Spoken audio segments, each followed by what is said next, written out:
हम भगवान विष्णु की मत्स्य अवतार की बात सुनेंगे। सत्यव्रत की बातें सुनकर मछली समुद्र के बीच पहुंची।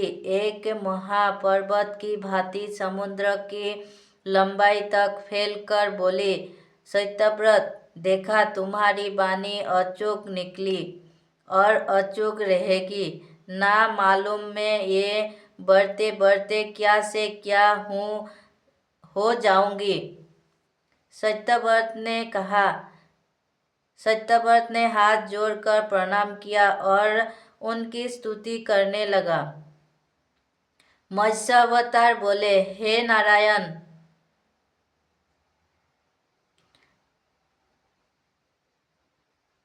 आप रक्षा की मांग करने आए और मेरी रक्षा करने के लिए आपने मत्स्य अवतार लिया।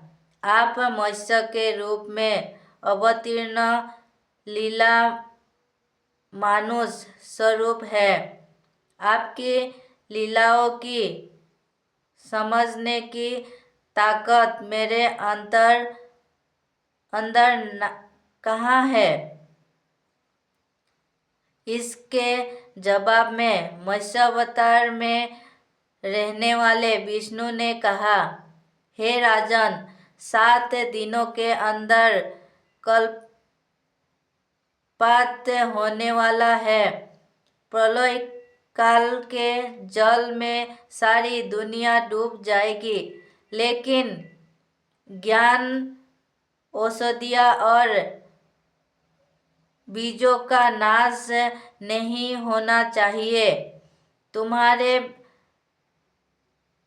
वास्ते एक बड़ी नाव गहरे अंधेरे में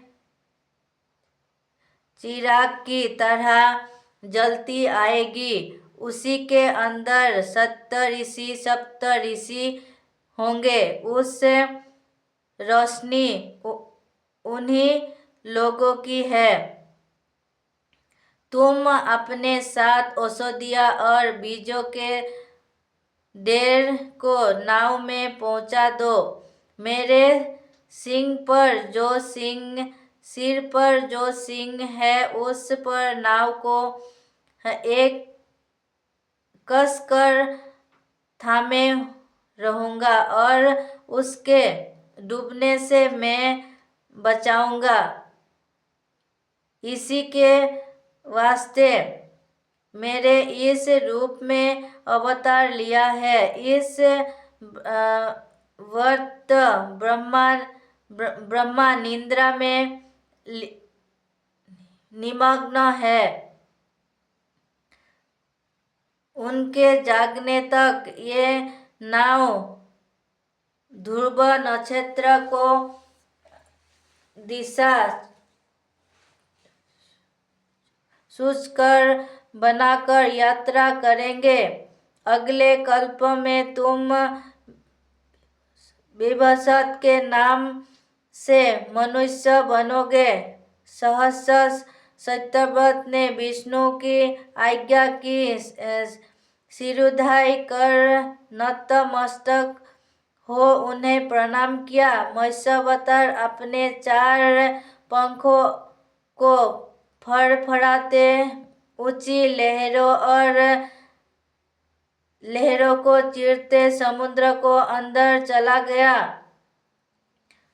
ब्रह्मा गहरी नींद सो रहे थे। अंधकार में प्रलय तांडव हो रहा था। हयग्रीव नामक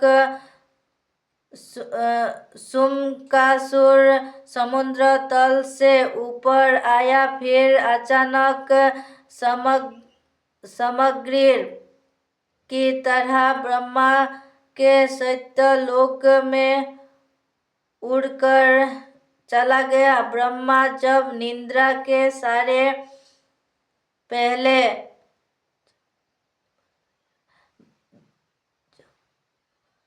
जंघाया ले रहे थे, तब उनके चारों पुत्रों से सफेद लाल, पीले और नीले रंगों में चमकले 4 वैद्य बाहर निकले और नीचे गिर गए।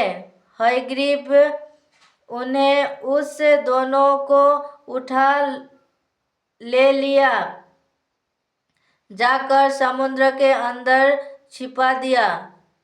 हयग्रीव देवताओं और विष्णु का भी जबरदस्त दुश्मन था। वेदों का बिना ब्रह्मा सृष्टि की रचना नहीं कर सकते थे। हर एक कल्प में विष्णु अच्छाई को बढ़ावा देकर उसका विकास करना चाहते थे। उनके इस संकल्प को बिगाड़ देना ही हयग्रीव का लक्ष्य था।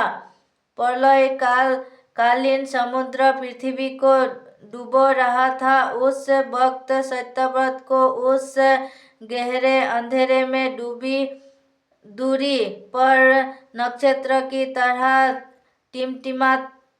टिमटिमाने वाली रोशनी में एक नाव दिखाई दी। वही सप्त ऋषियों की क्रांति से भरी नाव थी।